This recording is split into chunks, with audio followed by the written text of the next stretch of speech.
Phone करे के कहत रे जे आज चलतन तेली लोग के खून करे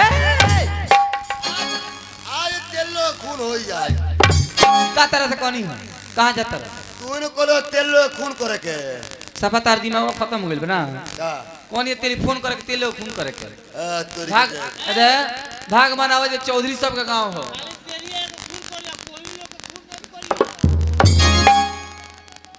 अरे भाग बरियार में चल लो तेल लोग खून है करके जल्दी बाजारी जाके तेल टाइम लागी अच्छा एक काम करो वो मार साहब से मोबाइल मांगा फोन से बतिया ली मार साहब से हां मांगा रुका मामा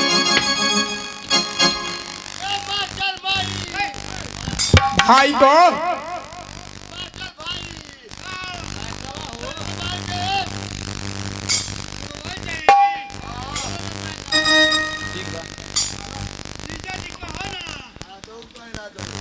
कोई दो पुरानिया बानी कोई दे तो सरदार पुर जाई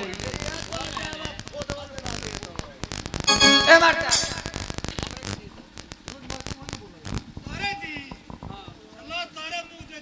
हां ई तार पहिला हो जाई के मुंह देख दे तार नंबर बोलो नंबर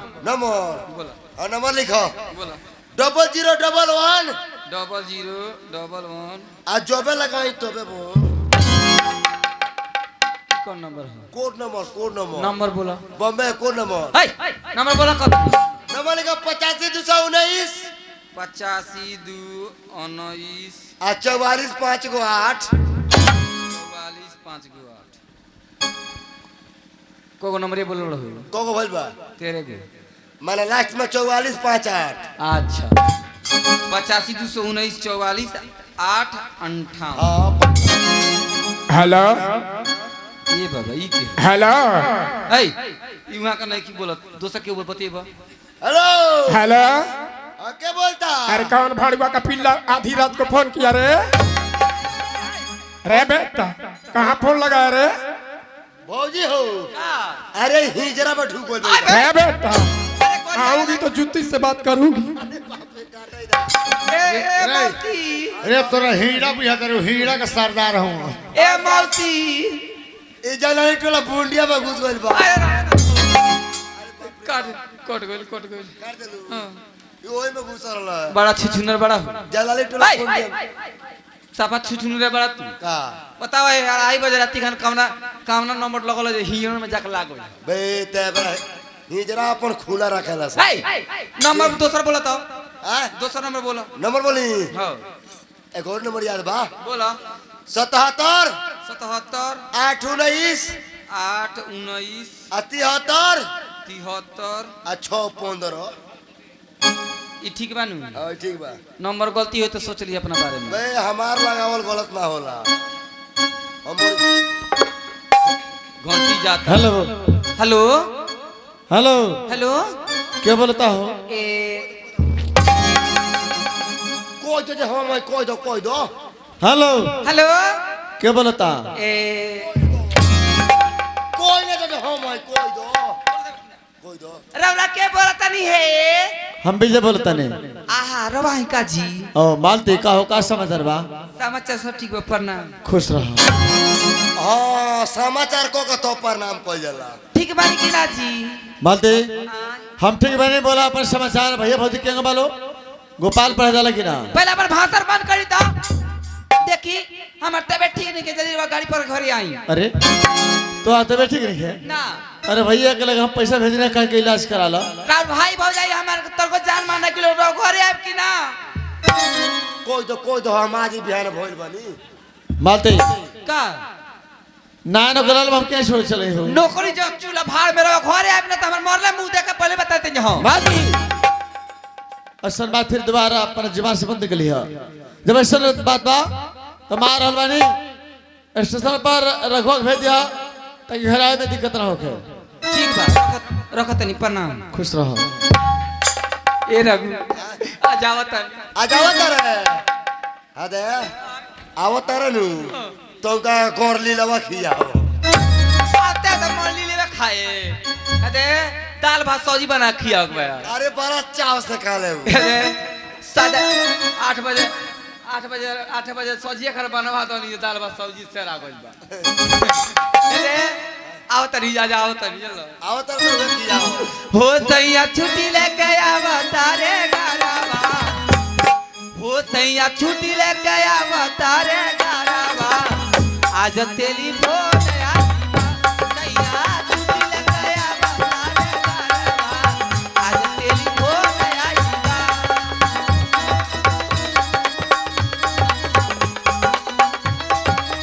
तोरा हो सिंगार पिया हमके लेके आई है हो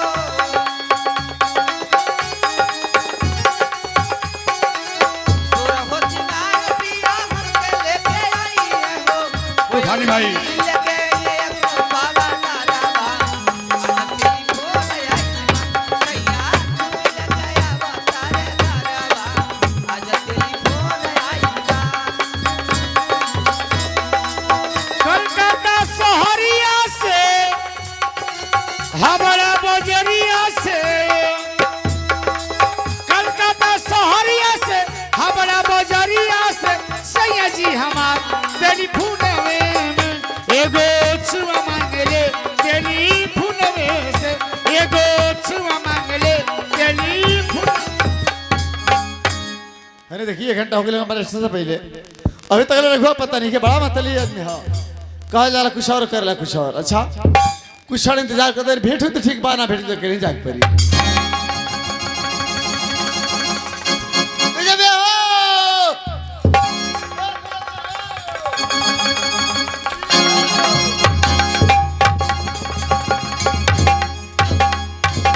अबे यार छोड़ दम के चल मोबाइल निकाल अरे भाई कुछ नहीं किया भैया चल पैसा निकाल अरे भाई कुछ नहीं किया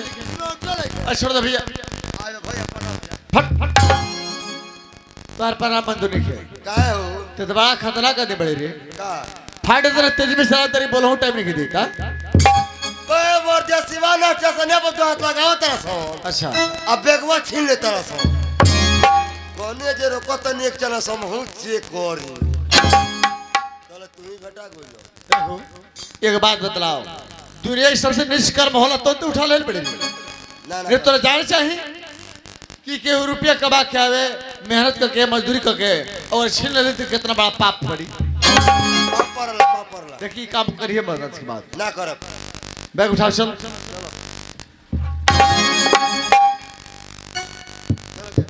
चल आने से उसके आए बाहर जाने से उसके जाए बाहर बड़ी मस्तानी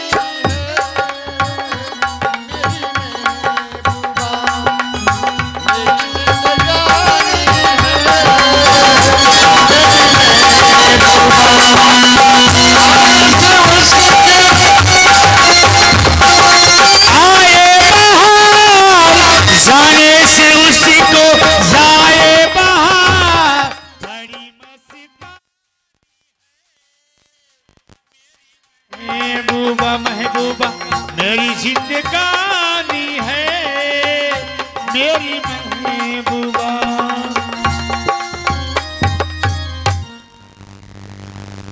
मालती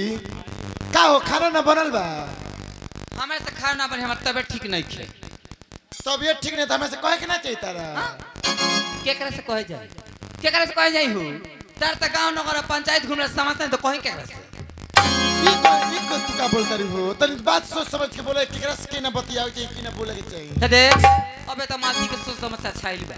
अबे त मालती के सोच समझ छाइल बा जे घर में केकरा रहे चाहिए केकरा से के बतियाव चाहिए देखो ए घर में तू टोली में चढ़ के हम घर के नहीं किए हम ए घर में टोली में चढ़ के आइल बा दू गो में एगो तू करबी एगो हम करतबे ठीक में तबे जाए बा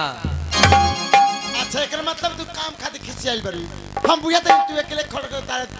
दे हार जाती हो काम करो जा तू आराम कर हम जाते घर के काम कर देबे सब हाँ? काहे ना करब अब काहे ना बैठ के हम आराम करे ए तोरे भातार तोरे हमार भातार कुदारी थोड़ी चलावेले जौन तार भातार 30 दिन में कमाया हमार भातार 3 दिन में कमा के धो दी आ कान खोल के सुन लो तोर तर हमार 3 गो पेट खनिहार नहीं खे बाप हो बाप एक आदमी कम निहार आ 3 आदमी खनिहार छी अरे ज्यादा टेंशन कपार पर मत कपार में दर्द हो जाता है हमार काहे कपार बधी तारा बाय होकर तारा लाकवा मार तारा कोर फूटे तारा आठों अंग में बाय हमारा काहे कुछ होखी। अच्छा मालती तारा जितना शराब फेंकबा उतना शराब लो तारा शराब ले हमरा कुछ होई ना लेकिन हमारे एगो बात ध्यान हमेशा रखिया कि घर में से तू बाहर कोई निकल के जे जाए ए हमर सास हो आके हमरा भादरा का माई होई जन कहू तो न करे जाए अते ई भाषण जाके पंचायत में सुनई हो मालती लगे ना तर तर अंगूठा छाप ना होई पढ़ई खबरी जा। अरे मोटकी सौतिनिया हमरा भातार के का जाने कौन जादू मोरले पिया जे हमर भातार के मुतिये मार ले ये सवत के तो ऊ ना दुर्दशा करो इनकर मांगले भीख तो मिलबे ना करो। ए बाबू ए हाँ टाइम कितना होता 17:18 निमन से बतियाई का भइल बा 17 कौन बजला टाइम निमन से सदर ना बुझलू ना 3:20 बाप हो बाप 3:20 हाँ बताइलो ना बताइलो मीरगद उतरबो ने 8 बजे अभी ले घरवा ना आइले का गड़ा तो पा कोइले का जमीन ले घरवा ना आयो आ चलिए बताई दे कौन जौ के हो रहा होला जितना उनकर भाई भौजाई के प्यार उनकर मूड़ी पर नाचत मूड़ी पर से नीचे ना गिरवनी तो हमरो नाम मालती ना आ कहे ना जौन कहे तन कोनी है कहे ना जौन कहे तन कोनी है कहे ना हमर बात मानी है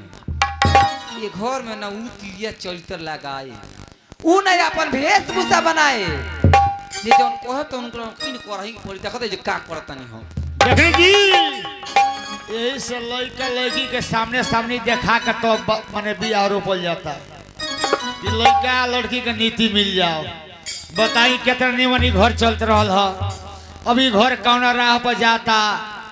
अकेले लेके जाता सब लोग देखता यही से कहल बा कि तिरिया चरित्र दैबो न जानी ई कहाँ ले जाइए कर कोनो ठीक नहीं कभी तो शुरुआत हो अभी टेलर चालू हो जाए फिल्म बाकू बा किशन भर में भरमाई तिरिया एक दिन हो तिरिया रहल कितना लोग चूना लगौले रहल हाँ किशन भर में भरमाई तिरिया सन भर में भरमाई तिरिया सन भर में भरमाई तिरिया सन भर में भरमाई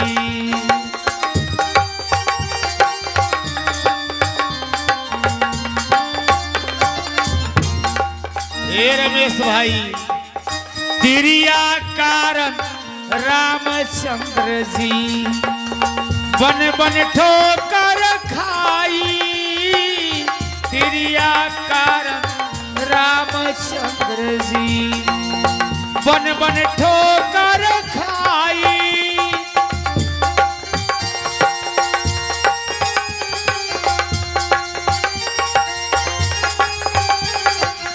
तिरिया कारण रावण के देखी ये लंकेश बोलत रहे तिरिया कारण रावण के देखी सोना के लंका चराई तिरिया सन भर में भरमाई सन भर में भरमाई तिरिया सन भर में भरमाई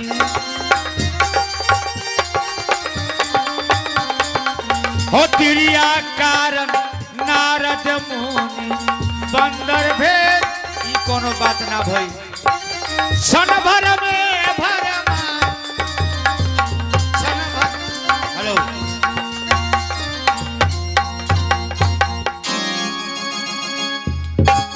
रघु हो घर बाहर सुन से नजर आवता ना भैया लोग ना भौजी ना गोपाली लोग कहाँ गए बहू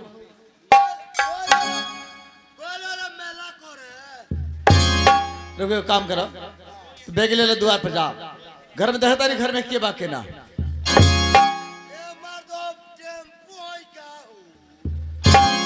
मैंने तोहर का इच्छा बा, हम जहाँ रहब तहाँ रहब का। जाऊ का बड़ा दुआरिया पर खड़ा करो लो आयाऊ का बड़ा कोहा तेरा दुआरिया पर खड़ा रहो मर्द हमार मित्र हो तो तनी कष्ट न उठेबे का हमरे खातिर। तू तो साफे हमरा का माल गाड़ी बना दे रे हट जा ना मर्द, जल्दी आओ यो हम जल्दी जा। जरूरत पड़ तो आहा आहा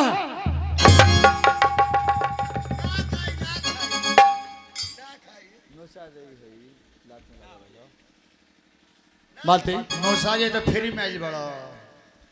फिर वैसे की ना जाई। का समाचार बा हो?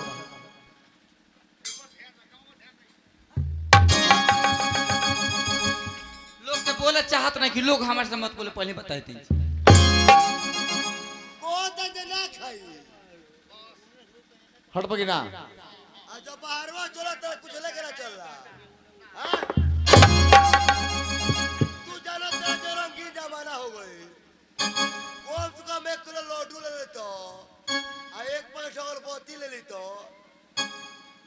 लड्डू ये खियोई तो अगरबत्ती देखोई तो ई सब तू करे हम ना करे दल कि ना जा मालती ई तरह कहा दिल हो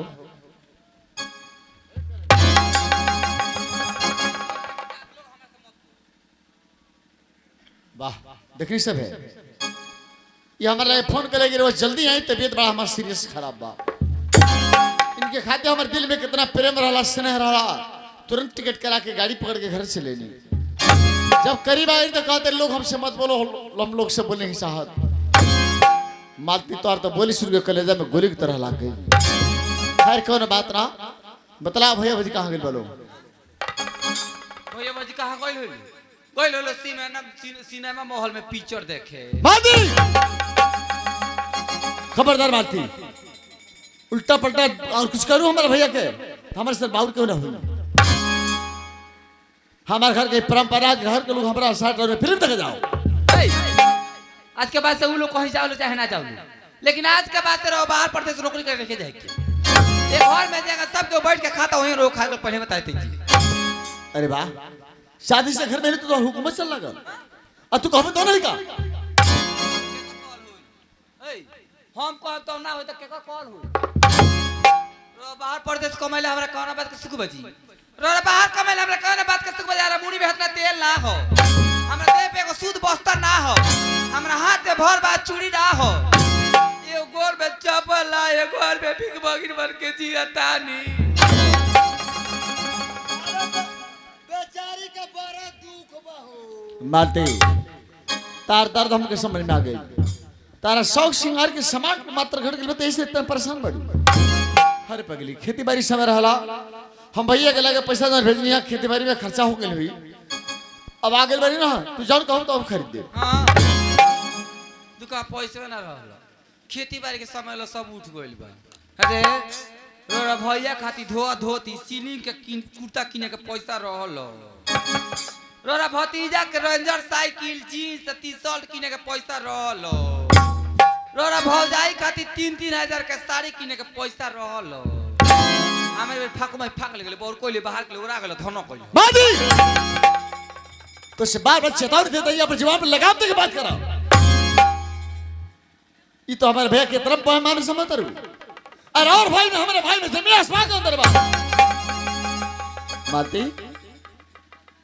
इस तरह कभी ना हो सके कि हमारे भैया भजी अपना के कपड़ा रहता शौक श्रृंगार कर लो ताकि छोड़ दे लो बस एक वर्ड कुछ बहुत हमारे से बात क्यों ना हुई जौना भाई भौजाई के राम सीता मानो तनी भाई भौजाई को असलियत रो जानते नहीं अरे अवस्था का कितना बड़का धोखा होता है रो मालूम बाटे जितना रो बाहर प्रदेश से पैसा कमा के भेजले बानी सब राउर भाई भौजाई 1 रुपया के बेमानी करता नहीं लो अरे राउर भाई भौजाई तो चोर मारे चोर खबरदार मालती अपना गंदा जुबान से हमारा राम से भाई के छोटा को बेमान मारो तो हमारे से बाउर करो बेशर्मी और हम के रही तो ऐसे शैतान हमारे घर में आई काश तारा पीछे मैं पहले जानती ना जय तो हमारे घर में लू ओ दिन तेरा गर्द में हाथ रख घर से बाहर गए ये घर में तो हमार कोनो इज्जत ही नहीं के हमारी रे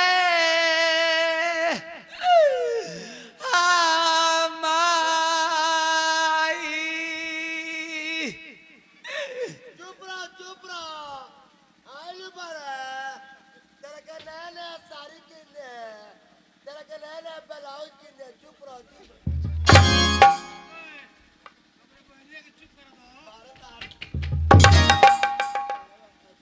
मालती एक बात तू जान ला कितनो बढ़िया घर होखे और जब घर में कला पैदा हो जाला ना तो घर के सत्यानाश में पल भर देरी ना लगला अभी भी वक्त बा संभल जा हम तो कोला बढ़ई बा अंजाम बहुत बुरा हो जाए अरे हम कोला बढ़ई बा और भाई भौजाई निमन बाइल में अरे और भाई भौजाई निमन में तो अपना भाई भौजाई के लेके चट चल अरे माती नहर देबू हे दशा में ये जा समझ अरे पगली लोग का कोई इज्जत चल रही और एक बात तू जान ला ससुराल से नैहर भाग के जे जाला ओकर इज्जत ना रहेला अरे यही दशा पे हम अपन नैहरा भाग के जाए हमरो बापा माता या गमल बाबा का देखी तो कोई रू जे लड़की के कमरा घर में था शादी भले होई दशा आई हम पीछे कोई जाता नहीं माती अरे मंडा ए रघुआ रघुआ का हाल बरे अदर और दवाई सेट को गोल बा हमार जोड़ी को बोला फैलियाला ए पिले भैया ओ ए पिले भैया ए मर्दो तार ससुर जी आइल बारे माती माती अरे पगली का बेस बनवलं बाड़ू तार बाबू जी आइल बनी क्यों काम करो जल्दी नाश्ते ला हम पे लग लेके आवत नाश्ता पानी अरे ठंडा पानी तो हल दूर के बा उनकरा मुंह पे हाथ ना गरम पानी ना फेंका जा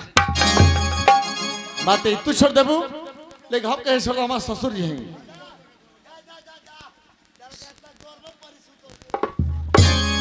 ससुर जी प्रणाम विजय सर जी राम राम राम राम का हो देखी ना रघो का तरफ ससुर जी आगे बम्बई गईला सम्मति खराब बा होकर चक्कर में पड़ल बड़ा हेती चुकी दहिए बाले जग कोई इनार में ढाई दी कहीं कुशल मंगलवाना अरे हम ठीक बानी तू अपन बतावो ना राव आशीर्वाद बा हम ठीक बानी। ठीक बा प्रणाम सर जी प्रणाम प्रणाम का मालती ठीक बानू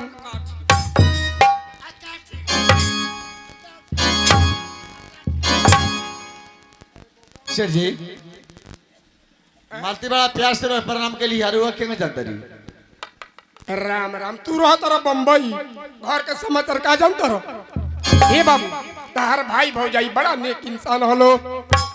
जब भी असूली को के आइले तारा द्वार पर मालती चाय बनौली तार भतीजा एक कप हमरो के लिया के दे जाला सर जी बड़ा अच्छा मौका पर चलने हुआ का भइल ते मालती रोज समझा दी का भइल बहू? ई पागल हो गई बड़ी हाँ हाँ हाँ हम सत्य कहते नहीं पागल हो गई बड़ी कहते रहे वो जतरा पैसा कमाते नहीं राव भाई भाई रो साथ बेईमानी करता लो अपने कपड़ा रहता शौक श्रृंगार सब कुछ करता लो इनके छोड़ देता लो अरे वो बतलाई कि हमारे भैया भतीजे से गलती कर लू ना ना बाप रे पागल हो बड़ी पागल तो समझा दी हट समझाओ तनी सर जी एक मिनट जिला महरवा बैठल बा कुआ में और ये आगे चलिए इन लोग बुझा के लोग हमनी के देखत ताटे और ये आगे चलिए इन लोग आखिर देखत पड़ले बनी तो कुआ में लुका के बैठल बनी लोग मालती आगे चली लो आगे आगे आगे जाई लो हां ओ का सुन तनी हो का रहा सुन तन जे कदन घर में तू पागल आ गइल बाड़ू हां का हमर दिमाग बा ठीक बा का भइल बा अरे हम तो पगला को नहीं बा हाँ? जाता नहीं रांची काके हॉस्पिटल में भर्ती हो अच्छा ए सर जी हैं? रो बताई हाँ। जौन औरत अपना मालिक के कमीनी खोजे उ पागले नु कहा ले हाँ? जौन औरत अपन हक हिस्सा खोजे उ पागले नु करे का ठीक कहां हट के जाए के करे का मोमर तब के चुलिया में जोड़ जाए के करे का ओरा जाए के करे गढ़ा खोल के तोपे जाए ए विजय अरे अरे बाप रे बाप ओ ए विजय अरे मालती निर्दोष बड़ी काहे मारता रहे दादा अरे बेचारी का सारा खून खून को ले दादा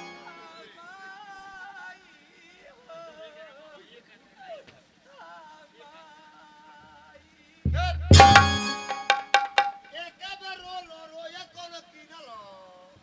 कोई रो तो के चुप करा बता हो तो बोली हो और बिगाड़ हो गई। सेठ जी काहे मारता रहा बेचारी के? मारे के बात करता नहीं हाँ औरत घर के लक्ष्मी होली हाँ हाँ उसे यहाँ तो घर के बना दी उसे यहाँ तो बिगाड़ दी ये लक्ष्मी नहीं का बड़ी यहाँ को डान बन डान हाँ ताकत है मुंह का तो इनका हम खून पी जाएंगे ओहो नाक भड़का दे भाई भौजाई नीमर भाई लोग अपना भाई भौजाई के लेके चटी हो आव हमर खून हो पी अपना भाई भौजाई के लेके मजा बढ़िया ना ना वो बेचारी सही कहती है आओ आके हमर खुलवा पियो। बड़ी बहुत बहुदा हो गई भाई काहे मारता रहा बेचारी निर्दोष के? सेठ जी रोआ निर्दोष कहता नहीं हाँ ऐसे शैतान औरत के निर्दोष कहता नहीं खबरदार से कहब मत काहे जौना भाई भौजाई के भगवान मानता रह तारा घर में नमक पड़ेला तौनो बात हमरा जानकारी बा उहे तार भाई भौजाई तार सगरी कमाई हड़प के लाल हो गई। सर जी होश में बोली आ, और हमारे भाई के खिलाफ कुछ रहा कुछ कहा नहीं हमारे सर बाबू क्यों हुई बस कौन आधार पर कह सकता नहीं ये सर बात बा सारा बात लिखल बा तू बुझता जब लिखल बोलता नहीं। जनवरी में गईला ड्यूटी ज्वाइन कैला ठीक फरवरी के लास्ट में 20,000 रुपया भेजला। ई 20,000 रुपया तहार भाई बिजली ए तारा परिवार के चुपे हमरा यहाँ लिया के जमा कैले बड़े पढ़ला। एक बाद अप्रैल में 20,000 रुपया भेजला जौन रुपया तारा